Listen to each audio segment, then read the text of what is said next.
Welcome to J3 media. ముందుగా headlines చూద్దాం.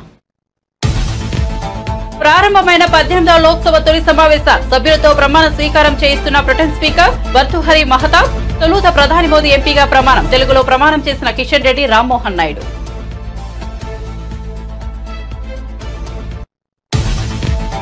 AP deputy CM Pawan Kalyan కలిసిన టాలీవుడ్ నిర్మాతలు. పవన్ కు చిత్ర పరిశ్రమ ఇబ్బందులు వివరించిన నిర్మాతలు. సమావేశంలో పాల్గొన్న ఏపీ సినిమాటోగ్రఫర్ శాఖ మంత్రి కందుల దుర్గేష్.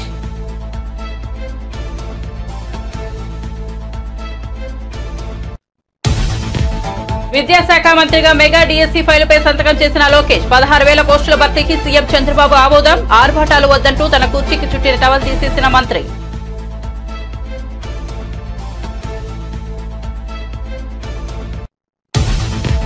తెలంగాణ వ్యాప్తంగా జూనియర్ డాక్టర్ల నిరవధిక సమ్మె. వరంగల్ ఎంజీఎం ప్రభుత్వ ఆసుపత్రిలో జూనియర్ డాక్టర్లు తమ 8 ప్రధానమైన డిమాండ్లను వెంటనే అమలు చేయాలని ధర్నా.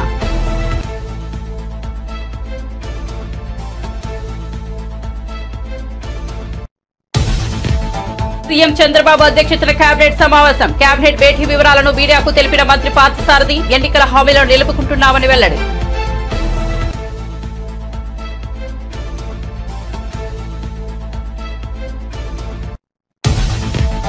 శ్రీశైలం మల్లికార్జున స్వామివారిని దర్శించుకున్న బట్టి విక్రమార్క. ఇరు రాష్ట్రాల ప్రజలు సుభిక్షంగా ఉండాలని దేవుణ్ణి కోరుకున్నట్లు వెల్లడి. తెలంగాణలో విద్యుత్ ఉత్పత్తికి కొరత లేకుండా చర్యలు తీసుకుంటున్నట్లు వెల్లడి.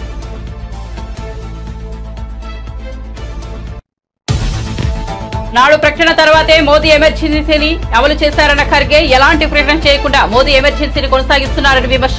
ఇలాంటి మాటలతో ఎంతకాలం మభ్యపెడతారంటూ ఆగ్రహం.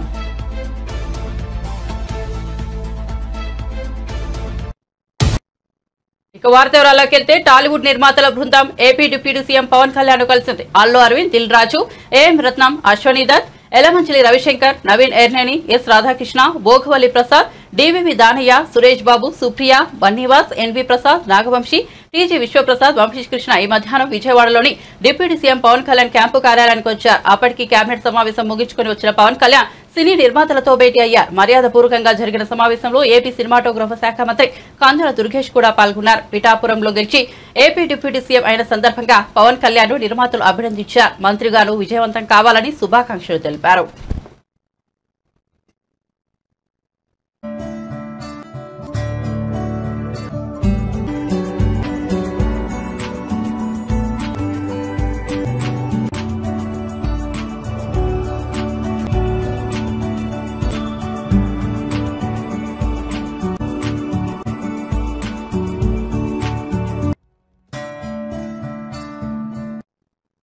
ఏపీ సీఎం చంద్రబాబు అపాయింట్మెంట్ ఇప్పించాలని డిప్యూటీ సీఎం పవన్ ని కోరినట్టు ప్రముఖ నిర్మాత అల్లు అరవింద్ చెప్పారు. ఏపీ డిప్యూటీ సీఎం జనసేన అధినేత పవన్ కళ్యాణ్ తో తెలుగు సినీ నిర్మాతలు భేటీ అయ్యారు. ఈ సందర్భంగా అరవింద్ మీడియాతో మాట్లాడారు. డిప్యూటీ సీఎం పవన్ ను సినీ పరిశ్రమ తరపున అభినందించినట్టు చెప్పారు. సినీ రంగంలోని అన్ని అసోసియేషన్లు కలిసి వచ్చి సీఎం చంద్రబాబును అభినందిస్తామని చెప్పినట్టు వివరించారు. త్వరలోనే అపాయింట్మెంట్ ఇప్పిస్తామని పవన్ చెప్పారని పేర్కొన్నారు.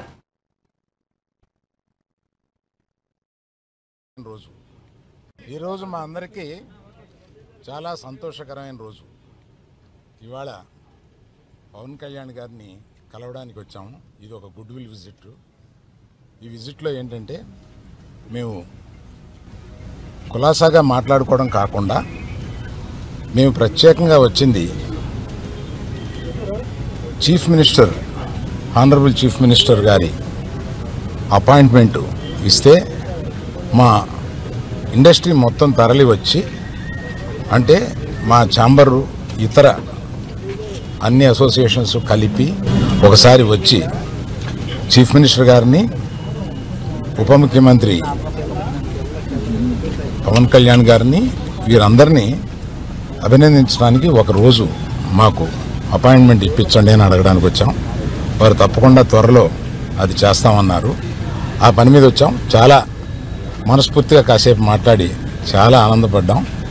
త్వరలో మళ్ళీ total representation of the film industry తోటి ఇక్కడికి వచ్చి వారిని అభినందించడానికి మళ్ళీ వస్తాం. Thank you very much. మీరనే టికెట్ అనేది చాలా చిన్న విషయం అండి, దాని గురించి రాలేదు. చాలా ఇండస్ట్రీలో విషయాలు కొన్ని మాట్లాడుకున్నాం, కానీ రిప్రజెంటేషన్ వస్తుంది కదా, అప్పుడు అన్ని సమగ్రంగా మాట్లాడతాం. ఆంధ్రప్రదేశ్ ఐటీ, విద్య, ఆర్టీసీ శాఖల మంత్రిగా బాధ్యతలు స్వీకరించిన నారా లోకేష్ తొలి సంతకం మెగా డిఎస్సీ ఫైలుపై చేశారు. సచివాలయంలోని 4వ బ్లాక్ లో రూమ్ నెంబర్ 208లో లోకేష్ ఛాంబర్ ఏర్పాటు చేశారు. తన ఛాంబర్లో ఎలాంటి ఆర్భాటాలు వద్దట్టు మంత్రి లోకేష్ తన కూర్చీకి చుట్టిన టవల్ను తీసేశారు. ప్రత్యేక పూజలు చేసి బాధ్యతలు చేపట్టాక మెగా డీఎస్సీకి ఆమోదం తెలుపుతూ సంబంధిత ఫైల్పై సంతకం చేశారు. మెగా డీఎస్సీ కింద 16,347 పోస్టుల భర్తీకి ఆమోదం తెలుపుతూ సీఎం చంద్రబాబు సంతకం చేసిన విషయం తెలిసిందే. విద్యాశాఖ మంత్రిగా లోకేష్ కూడా అదే ఫైల్పై తొలి సంతకం చేశారు.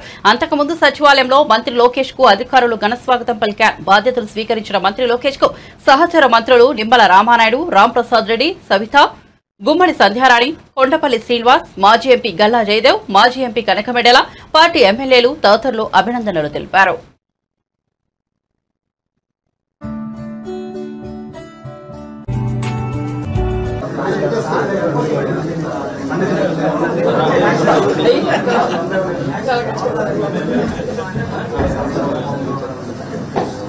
ఎందుకు వేస్తారు టైం ఉంది సార్ అఫీషియల్ గా చార్జ్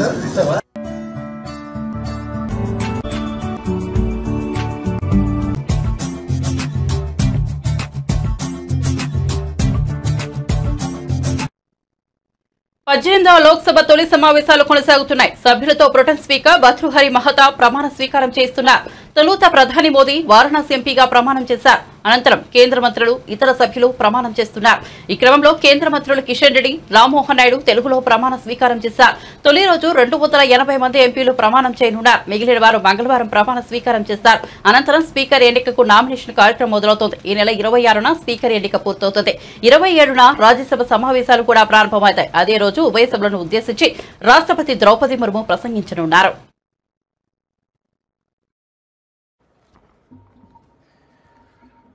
గంగాపురం కిషన్ రెడ్డి అను నేను లోక్సభ సభ్యునిగా ఎన్నుకోబడినందున చట్టరీత్యా నెలకొల్పబడిన భారత సంవిధానం పట్ల యథార్థమైనటువంటి భక్తి విశ్వాసములు కలిగి ఉంటానని, భారతదేశపు సర్వసత్తాక అధికారంను, అఖండతను సమర్థిస్తానని, నేను స్వీకరించబో కర్తవ్యంను శ్రద్ధాశక్తులతో నిర్వహిస్తానని దైవసాక్షిగా ప్రమాణం చేస్తున్నాను.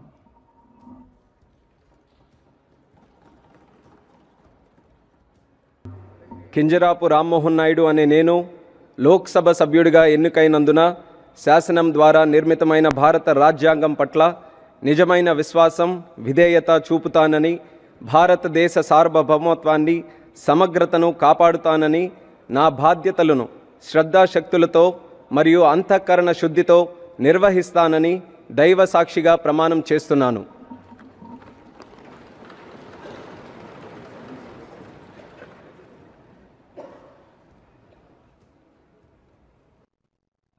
రెండు తెలుగు రాష్ట్రాల ప్రజలు సుఖ సంతోషాలతో ఉండాలని తాను సోమవారాన్ని మొక్కుకున్నానని తెలంగాణ ఉప ముఖ్యమంత్రి మల్లుబట్టి విక్రమార్క అన్నారు. సోమవారం ఆయన కుటుంబ సభ్యులు మంత్రి జూపల్లి కృష్ణారావు, ఎమ్మెల్యేలు వంశీకృష్ణ, రాజేష్, మెఘారెడ్డి, కసిరెడ్డి నారాయణ రెడ్డి, ఎన్ఎం శ్రీనివాస్ రెడ్డిలతో కలిసి శ్రీశైల మల్లికార్జున స్వామివారిని దర్శించుకున్నారు. అనంతరం మీడియాతో మాట్లాడుతూ ఇరు రాష్ట్రాల ప్రజలు సుభిక్షంగా ఉండాలని కోరుకుంటున్నట్లు చెప్పారు. రుతుపవనాలు బలంగా వీచాలని, పంటలు బాగా పండాలని, వర్షాలు పడాలని కోరుకున్నట్లు చెప్పారు.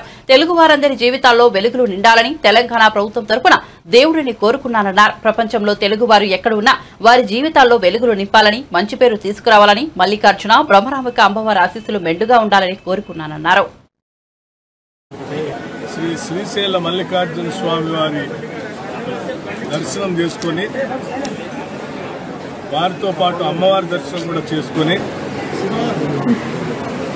వారి ఆశీస్సులు కావాలని మెండుగా ప్రార్థించడం జరిగింది. నాతో పాటు గౌరవ మంత్రివర్యులు జూపల్లి కృష్ణారావు గారు, అట్లాగే శాసనసభ్యులు డాక్టర్ వంశీకృష్ణ గారు, అట్లాగే శాసనసభ్యులు డాక్టర్ రాజేష్ గారు, అట్లాగే శాసనసభ్యులు మెగారెడ్డి గారు, అట్లాగే శాసనసభ్యులు కసిరెడ్డి నారాయణ రెడ్డి గారు, అట్లాగే ఎన్ఎం శ్రీనివాస్ రెడ్డి గారు, ఇంకా ఇతర పెద్దలందరితో కలిసి స్వామివారి ఆశీస్సులు తీసుకొని ఇరు రాష్ట్ర ప్రజలందరూ కూడా సుభిక్షంగా ఉండాలని, ఋతుపవనాలు బాగా రావాలని, పంటలు బాగా పండాలని, ఎటువంటి కరువు కాటకాలు లేకుండా అందరి జీవితాల్లో వెలుగు నిండాలని చెప్పి వారిని తెలంగాణ రాష్ట్ర ప్రభుత్వం తరఫున వేడుకోవటం జరుగుతుంది. తప్పనిసరిగా రెండు రాష్ట్రాలు కూడా తెలుగు వాళ్ళు ప్రపంచంలో ఎక్కడున్నా కానీ మంచి పేరు తీసుకొచ్చి మంచి ఉన్నత స్థానాలకు ఎదిగి ఈ ప్రాంత ప్రజల అభివృద్ధి కోసం అందరూ పనిచేసేటట్టుగా బాగా ముందుకు వెళ్ళడం కోసం కావాల్సిన ఆశీస్సులు రెండుగా ఇవ్వవలసిందిగా వారిని కోరటం.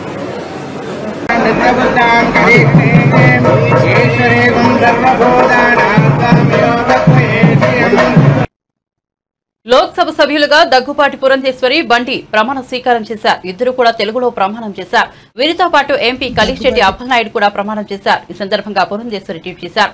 18వ లోక్సభకు పార్లమెంట్ సభ్యురాలుగా ప్రమాణ స్వీకారం చేశారు. ప్రధానమంత్రి నరేంద్ర మోదీ నాయకత్వంలో వికసిత్ భారత్ ఆత్మనిర్భర్ భారత్ కోసం శక్తివంచన లేకుండా కృషి చేస్తామని ఆమె తన ట్వీట్లో పేర్కొన్నారు.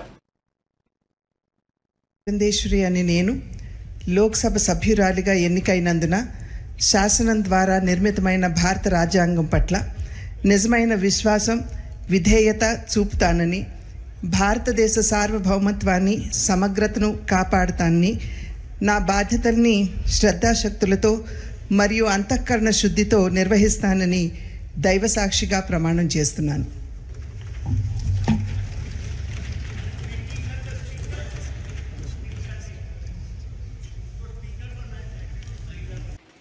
श्री बंडी संजय कुमार।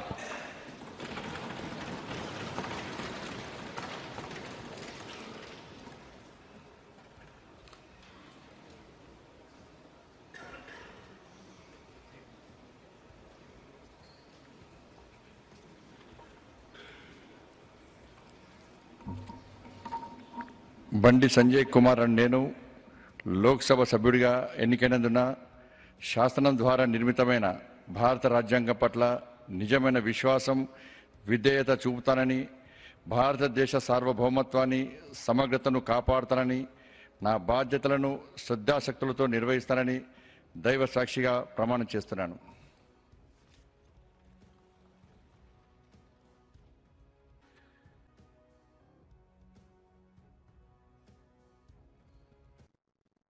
ఎంజీఎంలోని గాంధీ విగ్రహం వద్ద గ్రీన్ ఛానల్లో భాగంగా జూనియర్ డాక్టర్లకు అందించే ప్రతి నెల వేతనం, ఏ నెల వేతనం ఆ నెల అందే విధంగా ప్రభుత్వం వెంటనే అమలు చేయాలని అన్నారు. ప్రధానమైన 8 డిమాండ్లను రోడ్లు, విశ్వవిద్యాలయంలో పాటు మౌలిక సదుపాయాలు ప్రభుత్వం వెంటనే స్పందించకపోతే అత్యవసర సేవలు కూడా నిలిపివేస్తామని డిమాండ్ చేశారు.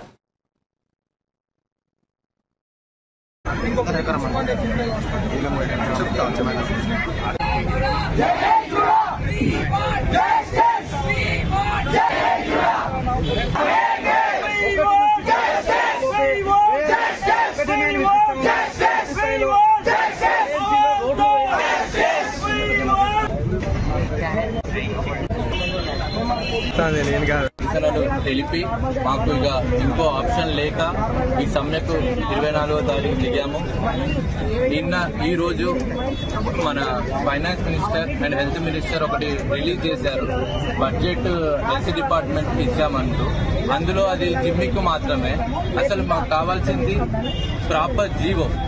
అంటే ఇప్పుడు ప్రతి నెల మేము స్టైఫండ్ వచ్చేటప్పుడు మా కాలేజ్లో మేమే ఫాలో అప్ చేసుకోవాలి, డిఎంఈ ఆఫీస్లో మేమే ఫాలో అప్ చేసుకోవాలి, ఆఖరికి ఫైనాన్స్ డిపార్ట్మెంట్ సెక్రటరియట్కి వెళ్ళి కూడా మేమే క్లియర్ చేయించుకోవాలి. ఇది ఇలా అయితేనే మాకు 2 కానీ 3 నెలలకు స్టైఫండ్ వస్తుంది. సేమ్ ప్రాసెస్ బడ్జెట్ తీసుకొచ్చి యాడ్ చేశారు, కానీ ప్రాసెస్ మాత్రం మారలేదు. ఆ బడ్జెట్ ఉన్నా కూడా మళ్ళీ సేమ్ ప్రాసెస్ మళ్ళీ 2-3 నెలలు అయితే గవర్నమెంట్ అప్రూవల్ కోసం మళ్ళీ మేము వెళ్లాల్సిందే. ఇది కరెక్ట్ అయింది కాదు. నెక్స్ట్ బడ్జెట్ అంటూ అన్ని కాలేజీలకు సంబంధించి రిలీజ్ చేశారు. పారామెడికల్, నర్సింగ్ అండ్ మెడికల్ అని. మాకు మెయిన్ కావాల్సింది మా ఉస్మానియా బిల్డింగ్. ఆ బిల్డింగ్ లో ఎప్పుడు కూలిపోతుందో తెలియదు. ఇది మెయిన్ గా ప్రజల కోసమే. అక్కడ ఉండే ఇన్ఫెక్షన్ రేటు మన ఉండే అన్ని హాస్పిటల్ కన్నా ఎక్కువ ఉంది. ఇప్పుడు ఒకసారి వర్షాలు స్టార్ట్ అయితే అక్కడ ఇన్ఫెక్షన్ రేటు మనం తట్టుకోలేము. పనిచేస్తున్న డాక్టర్లకు కూడా ఇన్ఫెక్షన్స్ వస్తాయి. నెక్స్ట్ మన కేఎంసీ రోడ్స్కి వెళ్తే ఆల్రెడీ 2 days బ్యాక్ కూడా యాక్సిడెంట్ జరిగింది. దీనికి సరైన జీవో ఆర్ఎండ్బి నుంచి కానీ ఎక్కడి నుంచి ఫండ్స్ రిలీజ్ అవుతున్నాయి, అవి రోడ్ ఎప్పటి నుంచి స్టార్ట్ చేస్తారో అవి వచ్చే వరకు మా సమ్మె మేము విరమించాం. ఇలానే మేము మొత్తం ఈ రోజు వరకు ఓపీసీ బైకౌట్ చేస్తాం. మేము మళ్ళీ ఛాన్స్ ఇస్తున్నాం గవర్నమెంట్కి. మమ్మల్ని తొందరగా మా సమస్యలు పరిష్కరించి మమ్మల్ని డ్యూటీస్ చేసుకొనివ్వాలి. లేకపోతే నెక్స్ట్ ఎమర్జెన్సీస్ కూడా అవ్వాల్సిన సిచ్యువేషన్ అయితే మాకు తీసుకురావద్దని గవర్నమెంట్ని కోరుకుంటున్నాం. మా ఏదైతే 8 డిమాండ్లు ఉన్నాయో అందులో 8లో 2 డిమాండ్లు మాత్రమే మా జీతాల గురించి ఉన్నాయి. మిగతా 6 డిమాండ్లు అన్ని పబ్లిక్ గురించి. ఇప్పుడు కొత్తగా స్టార్ట్ చేసిన మెడికల్ కాలేజ్లో మినిమం ఇన్ఫ్రాస్ట్రక్చర్ లేదు. అందులో చదివిన వైద్య విద్యార్థి ఎలా మంచి వైద్యుడు, మినిమం రియేజెంట్స్ లేవు ప్రాక్టికల్ చేద్దామని. ఆ ప్రాక్టికల్ చేయకుండా బయటకు వచ్చిన వైద్య విద్యార్థి మంచి డాక్టర్ ఎలా అవుతారు? అది సొసైటీకి హార్మ్ఫుల్. మేము prevention is better than cure అంటున్నాం. ఫస్ట్ అవి ప్రివెంట్ చేయండి. ఇప్పుడు వాళ్ళు 2-3 బ్యాచ్ల తర్వాత చేసినా ఏం ఉపయోగం ఉండదు. ముందు స్టార్టింగ్ నుంచే ప్రివెన్షన్ లో చేయండి. నీట్ పేపర్ లీక్ పై సుప్రీంకోర్టు జడ్జితో విచారణ జరిపించాలని బీఆర్ఎస్ నేత బోయిన్పల్లి వినోద్ కుమార్ మోదీ ప్రభుత్వాన్ని డిమాండ్ చేశారు. సోమవారం హైదరాబాద్ లో ఆయన మాట్లాడుతూ ఎన్డీఏ పాలిత రాష్ట్రాల్లోని నీట్ పేపర్ లీక్ అయిందని విమర్శించారు. ఈ పేపర్ లీక్ వ్యవహారంలో కోట్లాది రూపాయల చేతులు మారినా ఈడీ దర్యాప్తునకు ఎందుకు ఆదేశించలేదని ఆయన మోదీ ప్రభుత్వాన్ని ప్రశ్నించారు. నీట్ పేపర్ లీక్ కారణంగా పీజీ ఎంట్రన్స్ పరీక్షను కేంద్రం రద్దు చేసిందని, అందువల్ల విద్యార్థులు తీవ్ర ఇబ్బంది పడ్డారని ఆయన ఆవేదన వ్యక్తం చేశారు. పరీక్ష నిర్వహించలేకపోయింది. Utterly failed. Modi government utterly failed. ఈ నేషనల్ టెస్టింగ్ ఏజెన్సీ చైర్మన్ కూడా నిన్న ఉద్వాసనకు పలికింది కేంద్ర ప్రభుత్వం. ఈ national eligibility and entrance test NEET దీన్ని వెంటనే మనం విత్డ్రా కావాలని చెప్పి సుప్రీంకోర్టులో పిటిషన్ వేయాలని చెప్పి కూడా నేను మన రాష్ట్ర ప్రభుత్వాన్ని కోరుతున్నాను. మిగతా రాష్ట్రాలు కలిసి వస్తే మంచిది. దక్షిణ భారతదేశంలో ఉన్నటువంటి రాష్ట్రాలు కూడా ముందుకొచ్చి ఈ హెగమోని ఉత్తర భారతదేశంలో ఉన్నటువంటి పెత్తందారుల ఆ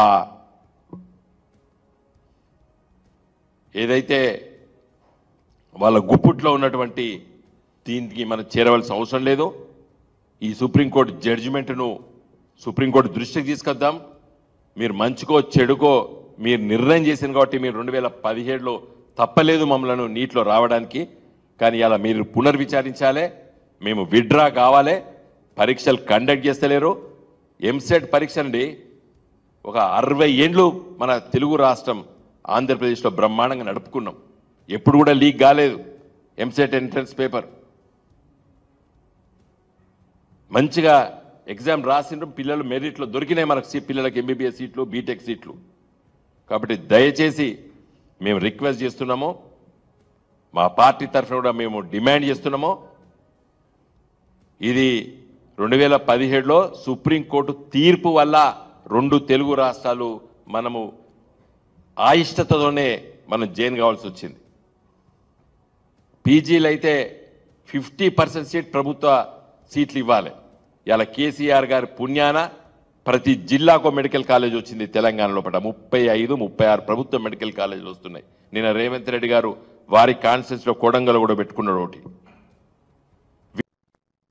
సీఎం చంద్రబాబు అధ్యక్షతన కూటమి ప్రభుత్వ కేబినెట్ సమావేశం ముగిసింది. అనంతరం మంత్రి కొలుసు పార్థసారథి మీడియా సమావేశం నిర్వహించి కేబినెట్ భేటీ అంశాలను వివరించారు. చంద్రబాబు, పవన్ కళ్యాణ్ బీజేపీ ఎన్నికల వేళ ఏం చెప్పారో అవన్నీ కేబినెట్ సమావేశంలో ఆమోదించామని చెప్పారు. అధికారంలోకి రాగానే మెగా డిఎస్సీ వేస్తామని చెప్పారని, అందుకు అనుగుణంగా 16,347 ఉపాధ్యాయ పోస్టుల నియామకానికి కేబినెట్ ఆమోదం తెలిపిందన్నారు. దురదృష్టం కొద్దీ ప్రతి 6 నెలలకు ఒకసారి జరగాల్సిన టెట్ ను గత ప్రభుత్వం నిర్వహించలేదని, వేలాది మంది నిరుద్యోగులు నష్టపోయే విధంగా వ్యవహరించిందని ఆరోపించారు. 16,347 ఉద్యోగాలకి తర్వాత పెడతాం. రెగ్యులర్గా యాజ్ పర్ రూల్స్ SCRT నిబంధనల ప్రకారం ఏదైతే నిర్వహించాలో తప్పకుండా టెట్ నిర్వహిస్తాం. ఏమండి ఏం డిస్కషన్కి ఏం రాలేదు.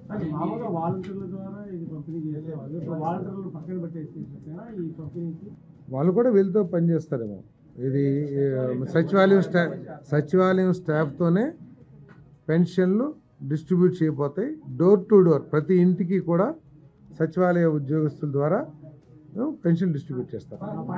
అన్నింటినీ అంటే రాష్ట్రంలో విద్యా ప్రమాణాలను పెంచడం కోసం అవకాశం ఉన్న ప్రతి విషయాన్ని కూడా లోతుగా పరిశీలించి తగు చర్యలు తీసుకోమన్నారు.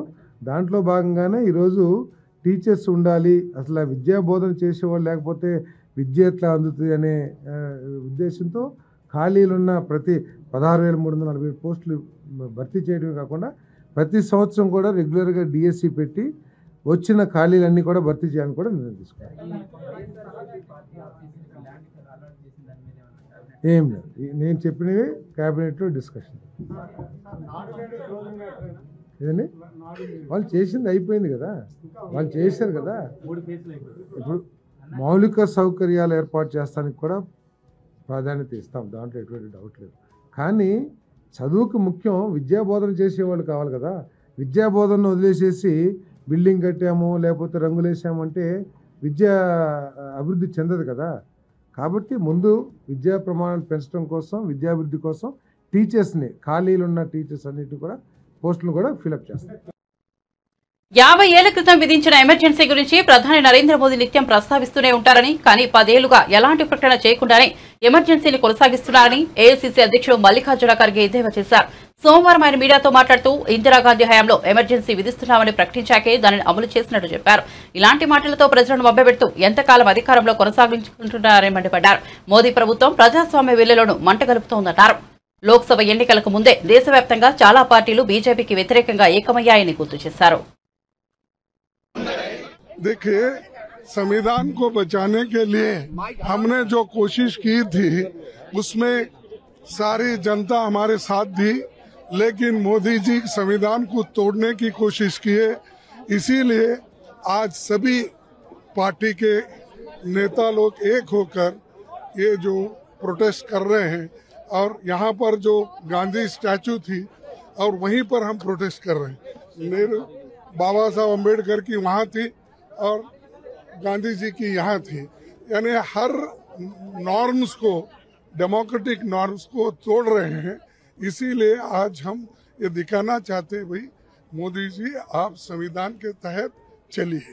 देखो 100 बार यही बात बोलेंगे और इमरजेंसी के 50 साल हो रहे बोले तो तुम इमरजेंसी से without declaring emergency you are doing it.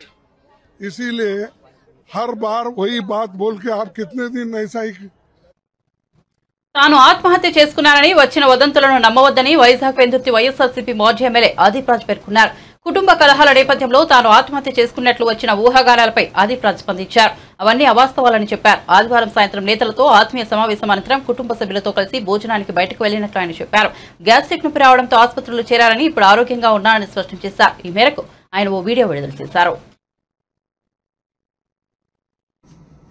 నేను మీ అన్నంరెడ్డి ఆదిప్ రాజ్. అయితే ఈరోజు ఎంత స్పీడ్గా పుకార్లు వాళ్ళంతా కూడా హల్చల్ చేస్తున్నాయో మనందరం కూడా చూస్తున్నాం.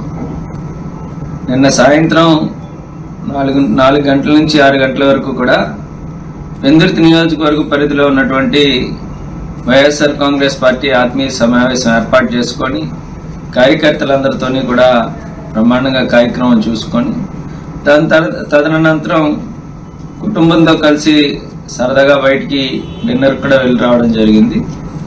అయితే కొంచెం అనీజీగా అనిపించి, గ్యాస్ట్రిక్గా లేదంటే ఫుడ్ పాయిజన్ అయిందా అనుకుంటే తెలియదు కానీ చిన్న అనీజీగా అనిపించి తెల్లవారుజామున సుమారుగా 2:30-3 గంటలకి నేను హాస్పిటల్కి వెళ్ళడం, అప్పుడు 6 గంటలకల్లా నేను డిశ్చార్జ్ అయిపోయి బయటికి రావడం కూడా జరిగింది.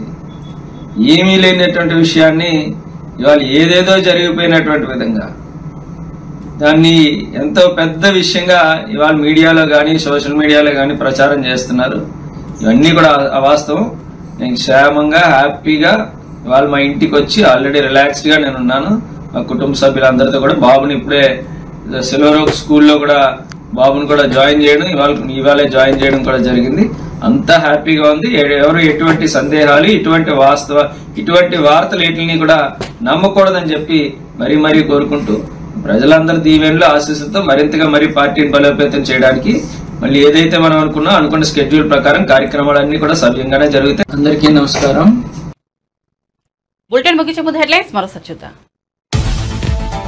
ప్రారంభమైన 18వ లోక్సభ తొలి సమావేశాలు, సభ్యులతో ప్రమాణ స్వీకారం చేస్తున్న ప్రొటెం స్పీకర్ వర్తుహరి మహతాబ్. తొలుత ప్రధాని మోదీ ఎంపీగా ప్రమాణం, తెలుగులో ప్రమాణం చేసిన కిషన్ రెడ్డి, రామ్మోహన్ నాయుడు.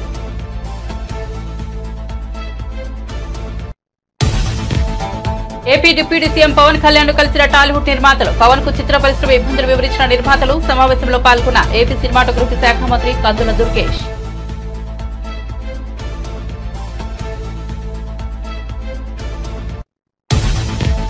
విద్యాశాఖ మంత్రిగా మెగా డిఎస్సీ ఫైలుపై సంతకం చేసిన లోకేష్. 16,000 పోస్టుల భర్తీకి సీఎం చంద్రబాబు ఆమోదం. ఆర్భాటాలు వద్దంటూ తన కుర్చీకి చుట్టిన టవల్ను తీసేసిన మంత్రి.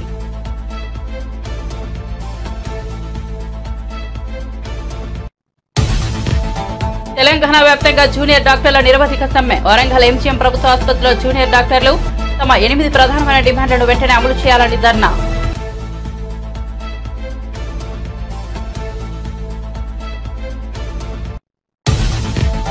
సీఎం చంద్రబాబు అధ్యక్షతన కేబినెట్ సమావేశం. కేబినెట్ భేటీ వివరాలను మీడియాకు తెలిపిన మంత్రి పార్థసారథి. ఎన్నికల హామీలను నిలుపుకుంటున్నామని వెల్లడి.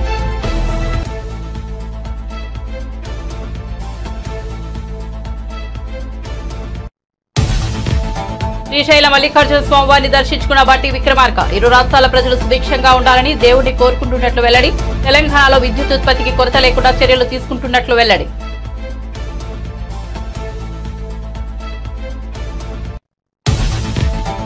నాడు ప్రకటన తర్వాతే మోదీ ఎమర్జెన్సీని అమలు చేశారట ఖర్గే. ఎలాంటి ప్రకటన చేయకుండా మోదీ ఎమర్జెన్సీని కొనసాగిస్తున్నారని విమర్శ. ఇలాంటి మాటలతో ఎంతకాలం మభ్యపెడతారంటూ ఆగ్రహం.